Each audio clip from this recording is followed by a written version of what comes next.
Agora, nas palavras do próprio Jesus, Lucas capítulo 18, nós lemos nos versos 29 e 30, tem uma promessa aqui, mas também uma exigência. Em verdade vos digo, na minha versão, que ninguém há quem tenha deixado casa, mulher, irmãos, pais, filhos, por causa do reino de Deus, que não receba no presente muitas vezes mais, e no mundo por vir, algumas versões dizem, no século vindouro, a vida eterna.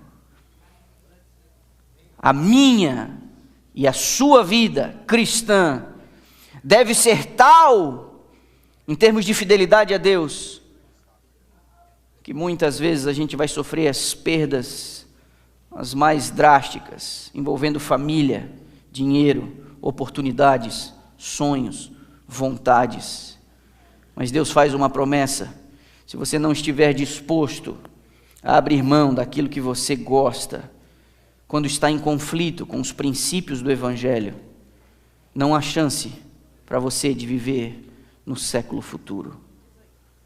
O século presente está em constante e franco conflito com o século futuro. O século futuro é o século que aguarda aqueles que creem no seu Redentor, naqueles que aguardam o retorno do seu Salvador. Esta tensão, ela é constante. E se não há tensão entre o presente século e o século futuro na sua vida, você deve se investigar. O problema não está no Evangelho. Este é o livro. Não tem como sobreviver sem comer o pão da vida. Não tem como se defender das artimanhas de Satanás sem o estudo da palavra de Deus. Não tem como você viver de comidinha mastigada.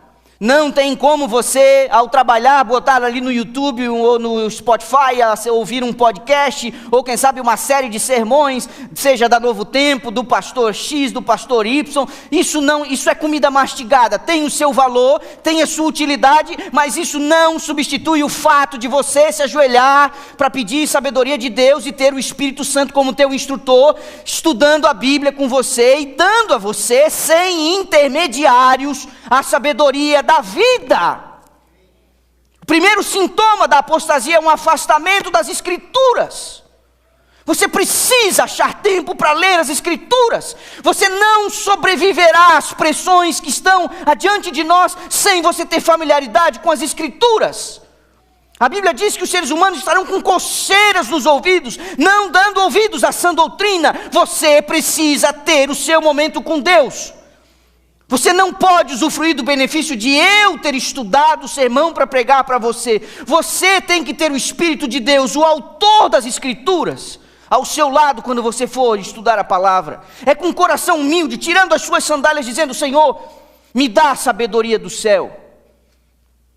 Você vai se intensificar, a luz vai iluminar a sua mente, familiarizando-se com as coisas do alto. Isso aqui dá vida e robustez à sua espiritualidade, à sua caminhada. Por isso me preocupam os sintomas de pessoas que não leem a lição, não frequentam a escola sabatina, não fazem isso com os filhos, chegam atrasados na igreja no sábado. Me preocupa isso. E vocês já me viram falar isso aqui várias e várias e várias vezes. Porque nós vamos doutrinando as crianças desde cedo a não chegar cedo, a não estudar, a não vir às 9h30, a não compartilhar com a lição, a não experimentar com outros a troca de insights, de ideias. E a Bíblia, fundamental para a nossa sobrevivência espiritual, tem sido deixada de lado. E muitas vezes a gente se ilude com o fato de passar ouvindo um monte de coisa, um monte de áudio e coisa de comida mastigada. Esse é o primeiro sintoma, está diretamente ligado ao segundo. Você passa a deixar de orar. Você passa a não orar mais. Eu não estou falando daquelas oraçõezinhas, daquelas ladainhas repetitivas, aquela que você faz quando levanta, aquela que você faz quando você vai dormir, ou aquela antes da comida. Aquilo é vã repetição. Aquilo é vã repetição. Ok. Vale você reconhecer que você acordou pela vida que Deus te deu, que você pede um bom descanso, mas essa oração é um reconhecimento de que Deus está sustentando você, te dando comida, descanso, uma cama, um novo dia. É um reconhecimento? Tem a sua utilidade? Tem, mas não é a utilidade de manter você em pé espiritualmente.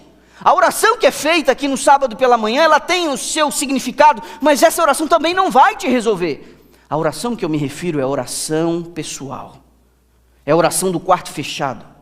É a oração que nenhum ouvido curioso vai ouvir as palavras que você está pronunciando, porque até algumas orações você nem deve fazer audivelmente.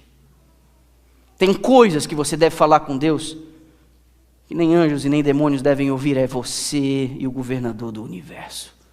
Você acessa o trono do Deus Todo-Poderoso, você entrega para Ele os teus mais íntimos sentimentos, aquelas tentações que não foram transformadas em nenhum ato, é apenas a sombra de uma natureza mal regenerada, que vai levando você a sentir determinadas coisas. Esses assuntos você tem que ter com Deus, você precisa falar com Ele. Conversas francas, porta fechada, sem ninguém saber, sem ninguém ouvir. Ali você acessa o braço do Todo-Poderoso. Ali você entrega o nome das pessoas que querem o seu mal, que quando você olha para essas pessoas, você sente até coisas ruins. É ali que essas coisas se equacionam. É ali que Deus coloca você em sintonia com Ele. Essa oração, quando ela é abandonada, é um sintoma de apostasia.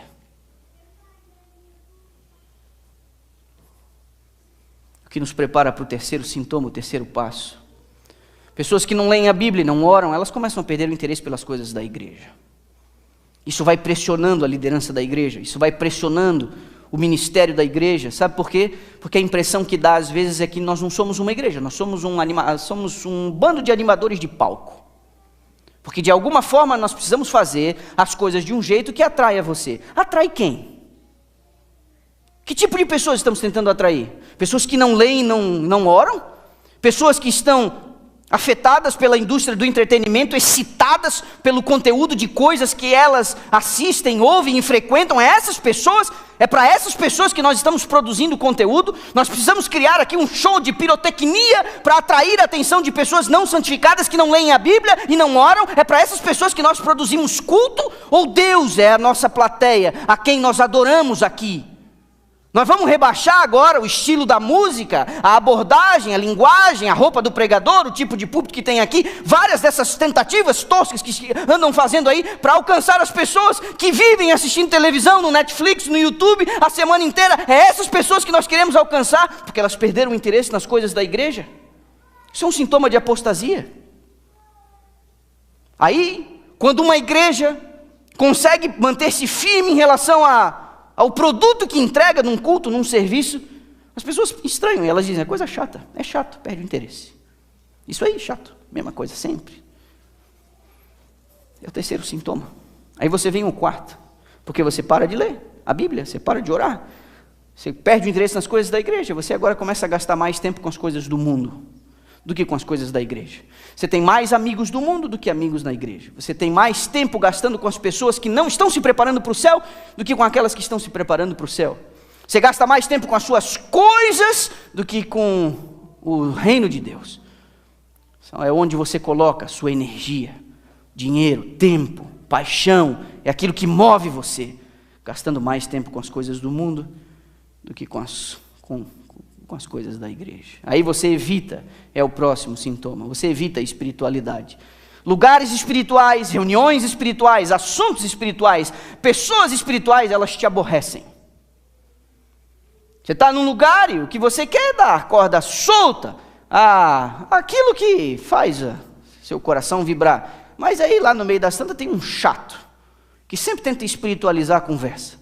Tem alguém que sempre tenta puxar as coisas para as coisas de Deus. Essas pessoas te aborrecem, essas pessoas te incomodam. Elas são como um espinho que estão ali tentando tirar um pouco o teu sossego. Você está ali porque você quer relaxar. Você foi para lá porque você não quer pensar nessas coisas. Mas e quando alguém tenta, quando alguém puxa, quando alguém convida, isso te irrita. Por quê? Porque os sintomas e a gravidade da apostasia, ela já tem se alastrado como uma infecção. Jesus Cristo foi dado para arrancar a gente desse abismo. Jesus Cristo foi dado para desarraigar a gente desse mundo perverso e mau. Jesus Cristo foi enviado para nos livrar da trilha da destruição. Jesus Cristo foi enviado para nos devolver a paz e o sossego. para nos ajudar a olhar para o século futuro e tirar os nossos olhos do século presente. E a Bíblia diz que isso foi possível porque a si mesmo Ele se entregou.